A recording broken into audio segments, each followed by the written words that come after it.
Is there anything so extravagant as the imaginations of men's brains? Where is the head that has no chimeras in it? Or if there be a sober and a wise man, what difference will there be, by your rules, between his knowledge and that of the most extravagant fancy in the world? They both have their ideas, and perceive their agreement and disagreement one with another. If there be any difference between them, the advantage will be on the warm-headed man's side, as having the more ideas, and the more lively, and so, by your rules, he will be the more knowing, if it be true that all knowledge lies only in the perception of the agreement or disagreement of our own ideas. The visions of an enthusiast and the reasonings of a sober man will be equally certain. It is no matter how things are, so a man observe but the agreement of his own imaginations, and talk conformably. It is all truth, all certainty. Of the man. The brain, the brains, the fat of the leg, the ham, the inferior lip, the superior lip, the marrow, the reins. Defects of the body. A blind, a lame, a bald, a left-handed, an ugly, a squint-eyed, a deaf. Degrees of kindred. The gossip mistress, the nurse, a relation, an relation, the quater-grandfather, the quater-grandmother, a guardian, an guardian, a widower, an widow. Such castles in the air will be as strongholds of truth as the demonstration of Euclid, that an harpy is not a centaur is by this way a certain knowledge, and as much a truth as that a square is not a circle. But of what use is all this fine knowledge of men's own imaginations? To a man that inquires after the reality of things, it matters not what men's fancies are. It is the knowledge of things that is only to be prized. It is this alone gives a value to our reasonings, and preference to one man's knowledge over another's, that it is of things as they really are, and not of dreams and fancies. 2. Answer not so, where ideas agree with things. To which I answer, that if our knowledge of ideas terminate in them, and reach no further, where there is something further intended, our most serious thoughts will be of little more use than the reveries of a crazy brain. Trades. Starch maker, barber, coffee man, pork shop keeper, cartwright, tinker, a brazier, nailer, porter, Chinaman, founder, grave digger, tradesman, stocking mender, locksmith. Objects of man. The boots, the buckles, the buttonholes, the buskins, the lining, the clogs, the wig, the morning gown, nightgown. Woman objects. The busk, the sash, the cornet, the pumps, the paint or disguise, the spindle, the patches, the skate.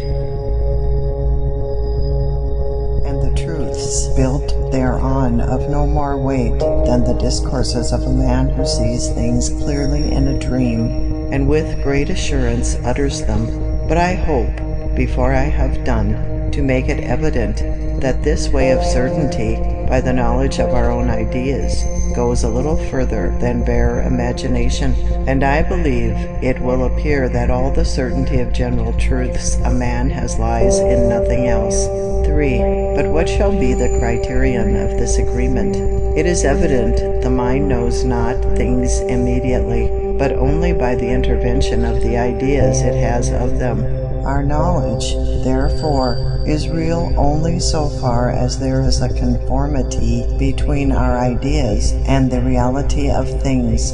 But what shall be here the criterion? How shall the mind, when it perceives nothing but its own ideas, know that they agree with things themselves? This, though it seems not to want difficulty, yet I think there be two sorts of ideas that we may be assured agree with things. Servants: coachman, running footman, spendeth, businessman, groom. Diseases: the apoplexy, the scrofulous, the melancholy, the megrim, the whitlow, the rheumatism, the vomitory. Parties of town: the butchery, the causeway, the sink, the low eating house, the obelisks, the prison, jail. Kitchen utensils: the skimming dish, the pot lid, the pot hanger, the sponge, the spark, the fire, the smoke, the clout, the jack. For, as first all simple ideas are really conformed to things.